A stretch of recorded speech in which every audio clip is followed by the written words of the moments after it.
He's done what they needed to do to win. I mean, the guy has stood out in just about every game, making plays. Because remember, there are some times where the offensive line broke down. He takes off.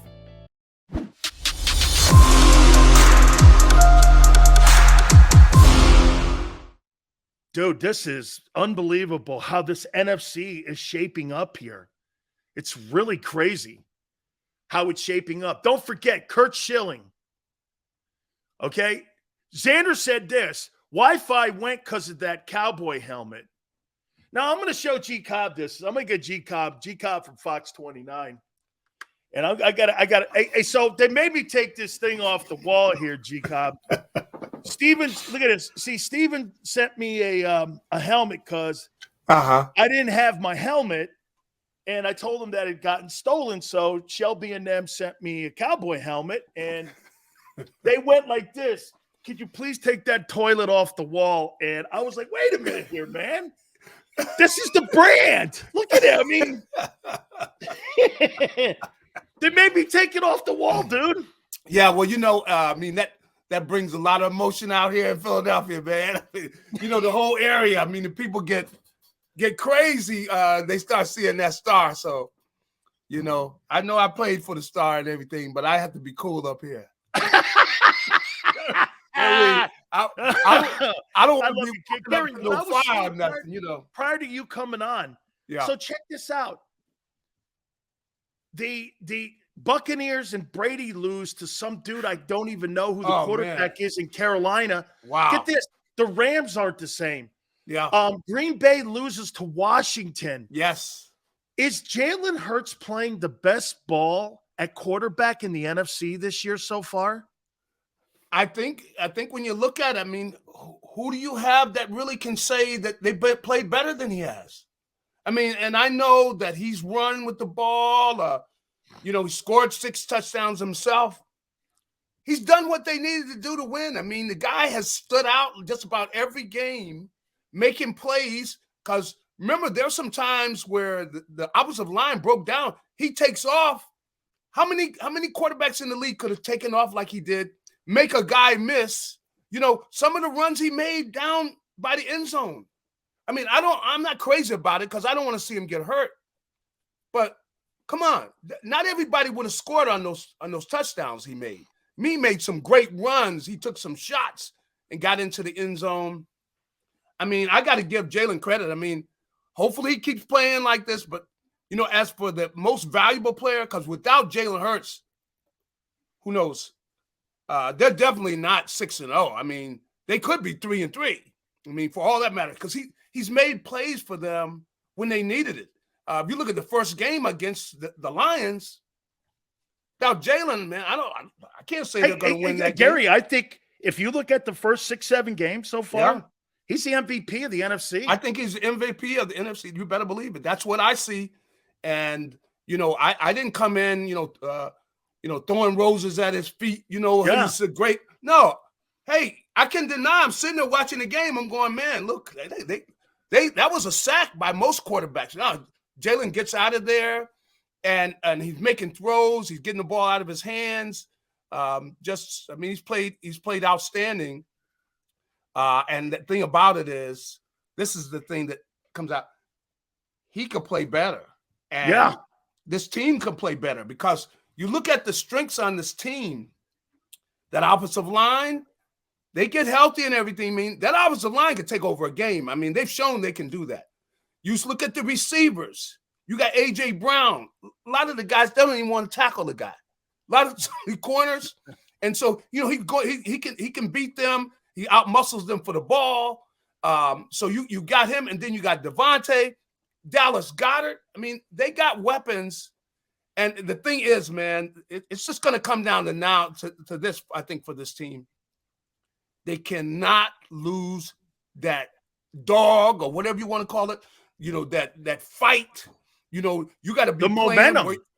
They can't lose it, meaning they got to stay hungry and ornery because they are going to be in for some fights. I mean, I look down the road, when they see the Cowboys again, Cowboys got a good team. And now Dak's back, dude. So they get that back. Yeah.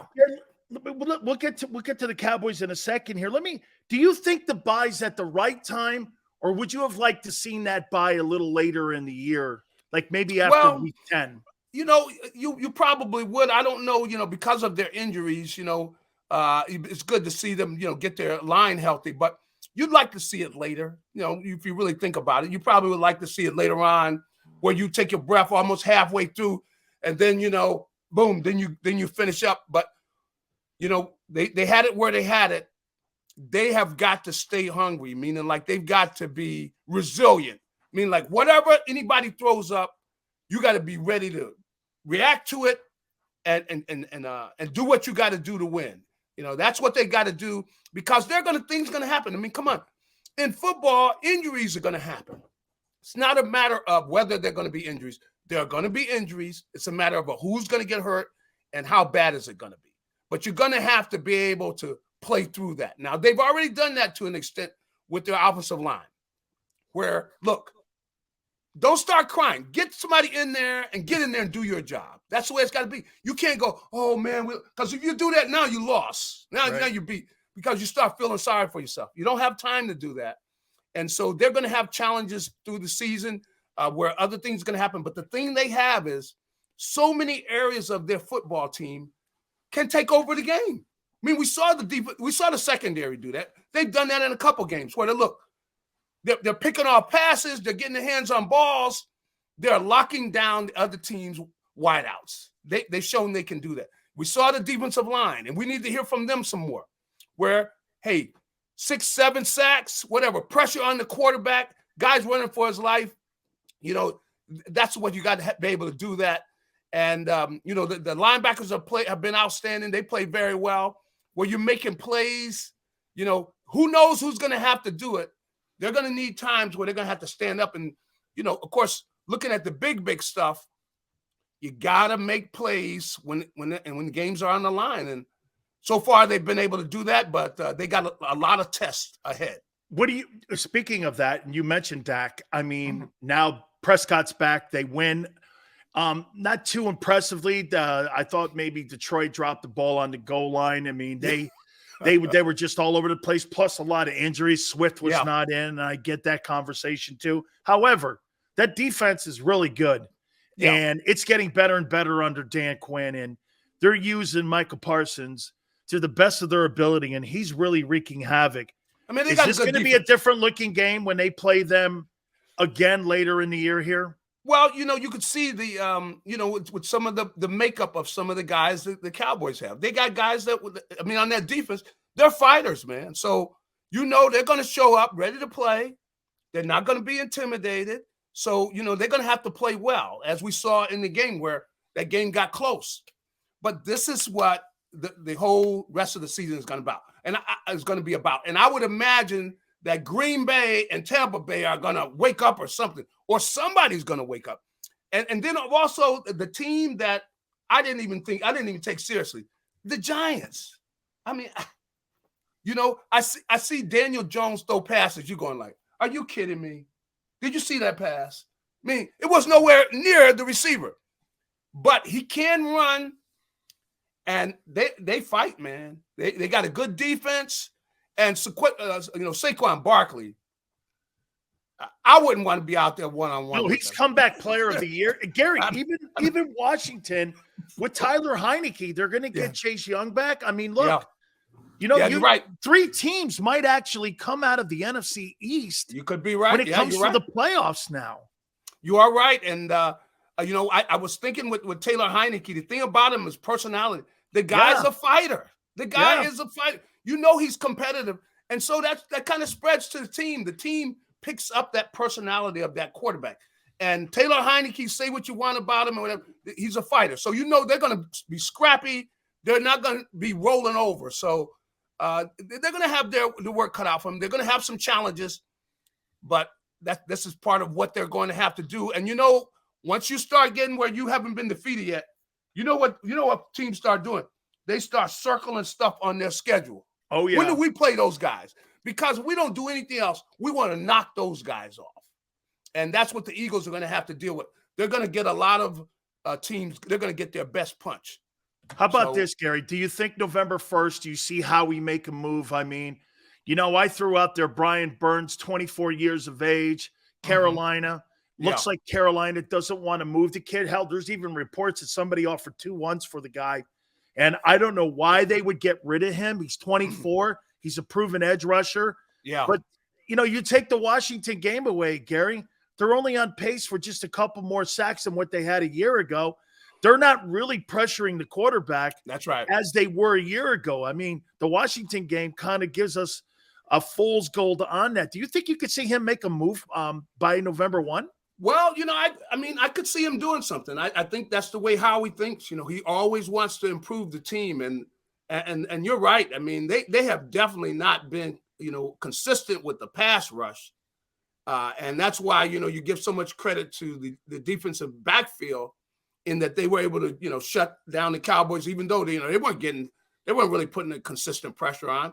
So I could see them making a move because if you can get a young pass rusher, they are valuable, man, because they make your secondary better right away.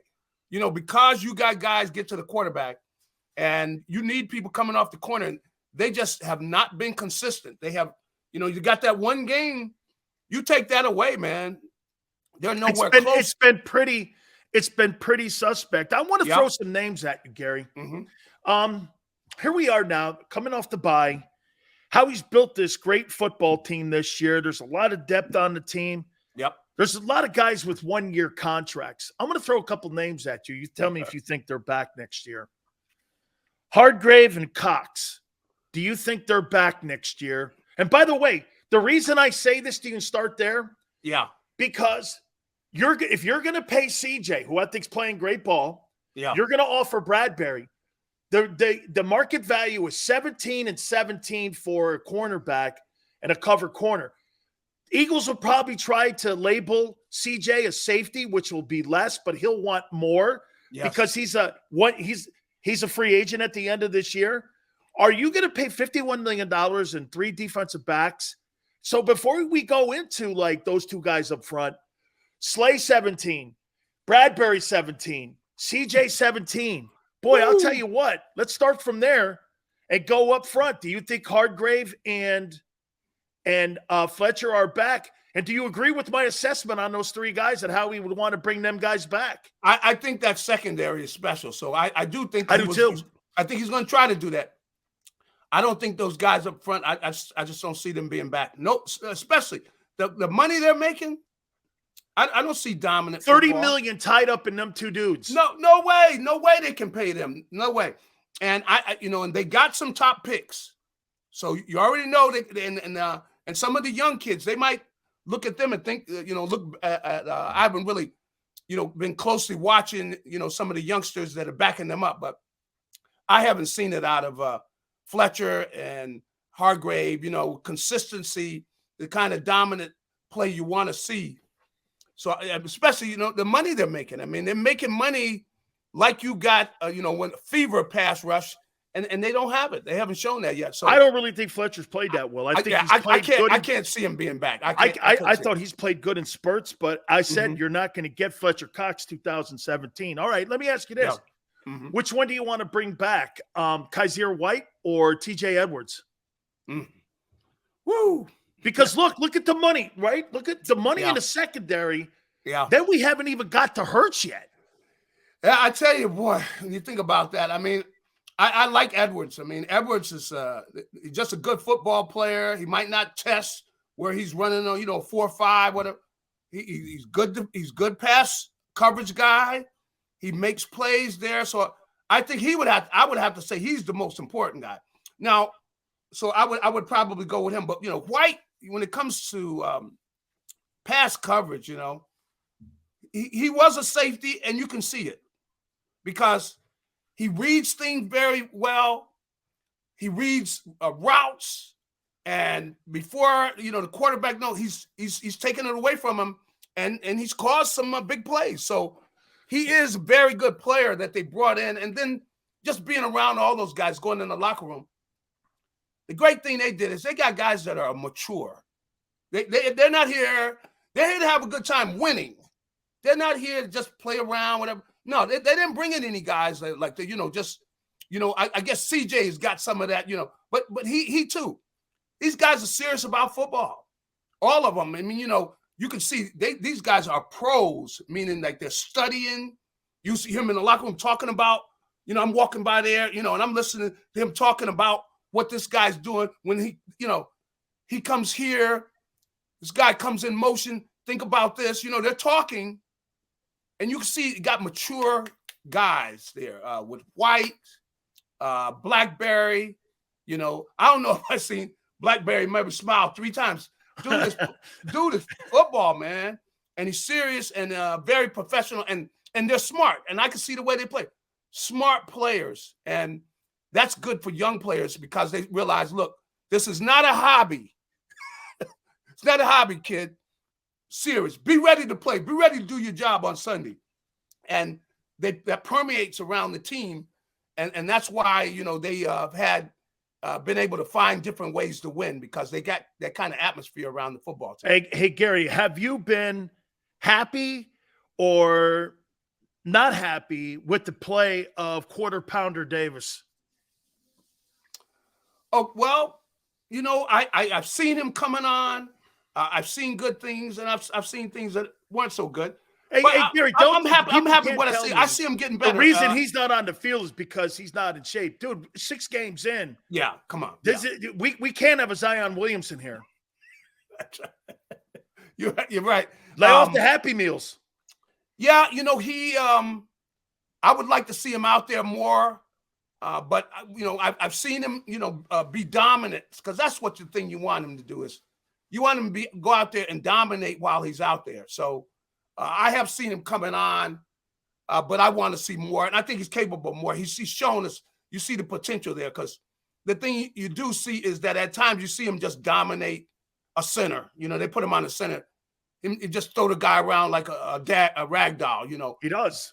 He is a great player. Miles got the capability. Sanders. Right.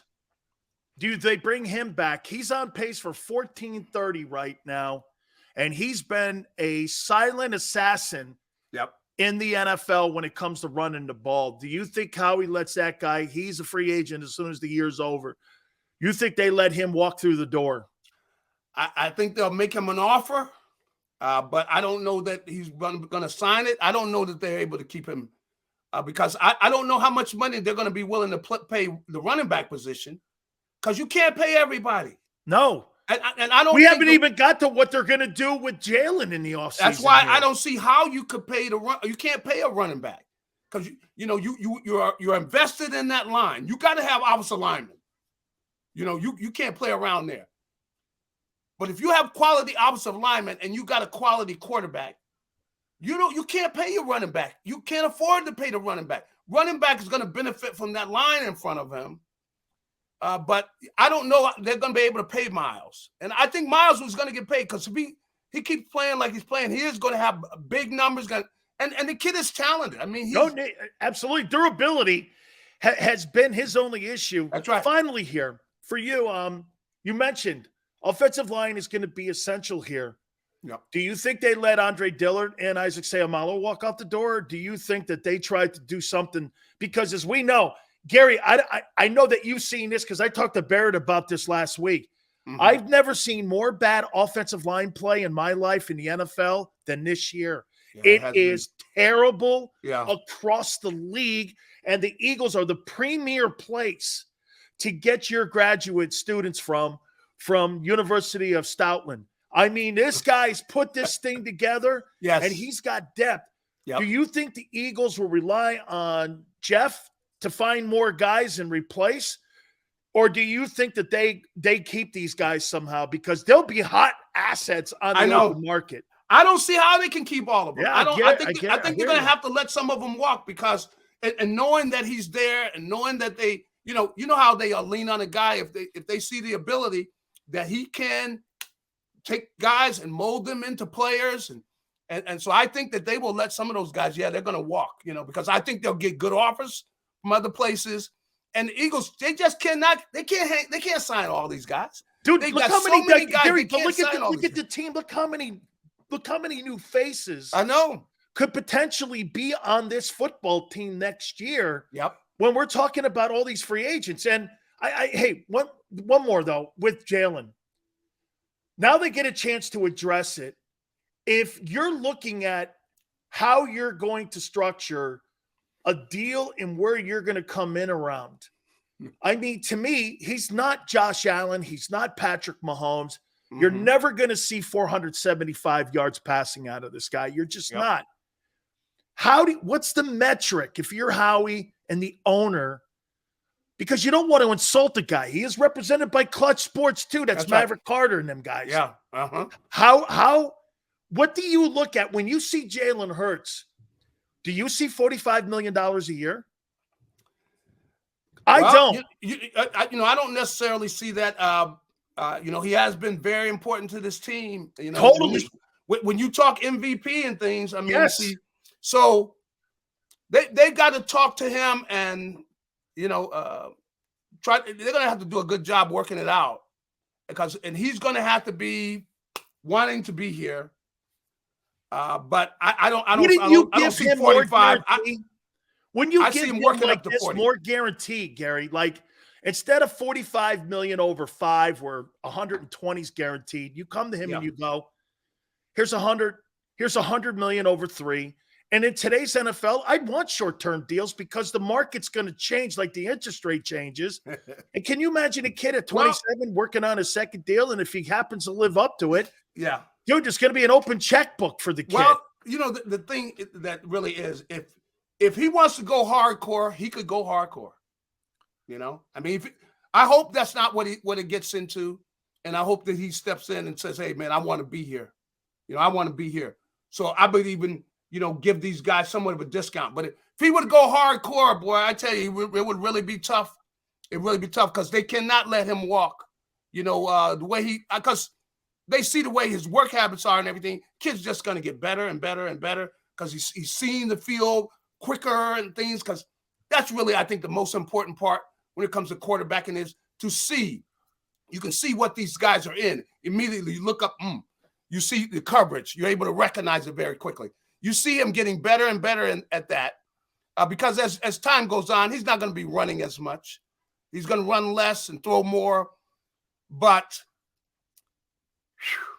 I hope it's all going to come down to the attitude. If he lets his guys run things and they are just solely trying to get the biggest dollar he can, you could see them going and say, we got to at least get 40 or 45. They could do that. They could have that attitude. And then the Eagles are going to be there. Hey, the Eagles really, come on. They can't let him walk. No. Because they've built the team. There's no question they've built the team around him. Gary, you were a great ball player, too, in baseball. I'd be remiss if I didn't ask you what you thought of the Phillies taking on the Astros now in the World Series, man. I'll tell you something. That Bryce Harper, man, there you go. Hey.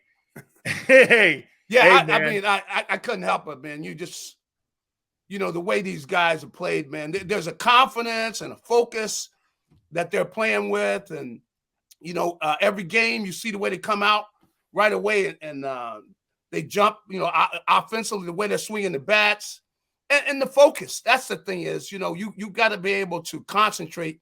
And they definitely have taken things up because as the season went along, man, times you get frustrated looking at them and how they would be, defensively, some of the things, but they've tightened a lot of things up. And I really, take my hat off to the way they've grown into this situation. A lot of the guys have really grown up, man. They got some young players that really come into their own. And I can't say enough about Bryce. I mean, boy, he's fit. He's fit Philly like a glove, hadn't he? Yes, he has, man. And you see, he's the kind of guy you respect because he's a hard worker. Yeah, he's not going through the motions, and he's a great player. I mean, you see him when he swings. You see guys where every time they swing, you're expecting something to happen because he's got such his swing is almost perfect. And, to see the way that they're playing, though, man, it's been a lot of fun. And the thing is going to be tight. I mean, because, they got a couple aces to go to start things out.